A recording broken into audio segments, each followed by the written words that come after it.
SSC 26 batch তোমাদের জন্য শতভাগ কমন উপযোগী একটা সাজেশন নিয়ে আসি। ইংলিশ ফার্স্ট পেপারে খুবই গুরুত্বপূর্ণ একটা টপিক, সেটা হচ্ছে কম্পিটিটিং স্টোরি, আর একটা হচ্ছে কি ডায়লগ রাইটিং।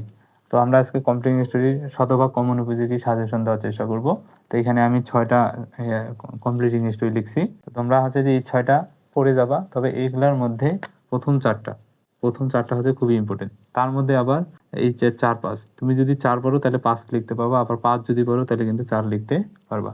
তাহলে এখান থেকে যে কোনো একটা পড়ে যাবা। এগুলো আমরা এমনিও সাধারণত গল্পগুলো জানি, বাংলা গল্পটা জানলে ইংরেজিটা তোমরা কিন্তু লিখতে পারবা। তাহলে 4-5টা তোমরা জাস্ট একটু রিভিশন দিয়ে যাবা, তারপরে তোমরা কমন পাবে।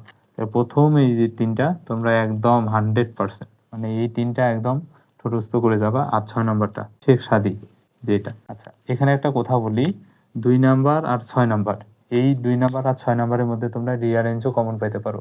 এই জন্য 2 নাম্বার আর 6 নাম্বারটা এটা একটু আলাদাভাবে পড়ে নেবে, যেন এর বাংলা মানে টানে মিনিং, জন্মসাল, এটা সেটা, মানে কিভাবে কি হয়েছে না হয়েছে গল্পটা একটু ভালোভাবে মাথায় রাখার চেষ্টা করবা। তাহলে তোমরা রিয়ারেঞ্জও কমন পেতে পারো এবং কমপ্লিটিং স্টোরিটাও খুব সুন্দরভাবে লিখবে। তাহলে সাজেশনটা হচ্ছে কি, প্রথম 3টা অবশ্যই মুখস্থ করবা, 4-5টা যে কোনো একটা পড়লে আরেকটা লিখতে পারবা, অথবা তোমরা যদি বাংলা গল্পটাও জানো পড়ে না গিয়েও কিন্তু তোমরা লিখতে পারবা। আর 6 নাম্বারটা অবশ্যই পড়ে যাবে। তাহলে এখান থেকে 1, 2, 3 এবং 6 নাম্বারটা অবশ্যই মাস্ট বি পড়বা, আর 4-5টা দেখে যাবা। এই 6টার মধ্যে তোমরা 100% কমন পাওয়ার সম্ভাবনা অনেক বেশি।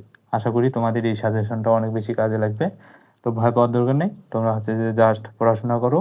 আর সবসময় যে সাজেশন নির্ভর হতে হবে এমন না, তোমরা এর বাইরেও কিছু পড়াশোনা করার চেষ্টা করো। আমার পরামর্শ হবে যে তোমরা একটু ওয়ার্ড মিনিং পড়ার চেষ্টা করবা এবং মনে রাখার চেষ্টা করবা। যদি কমন নাও পড়ে তাহলে ওয়ার্ড মিনিং দিয়ে দিয়ে তোমরা সেন্টেন্স তৈরি করে লিখতে পারবা। আশা করি এই সাজেশনটা তোমরা পড়ে তোমাদের যদি উপকার আসে তাহলে আমার জন্য দোয়া করো, আমিও তোমাদের জন্য দোয়া করলাম, এবং তোমাদের পরীক্ষার জন্য শুভকামনা থাকলো। আশা করি সাজেশনটা তোমাদের অনেক বেশি উপকারে আসবে। ধন্যবাদ।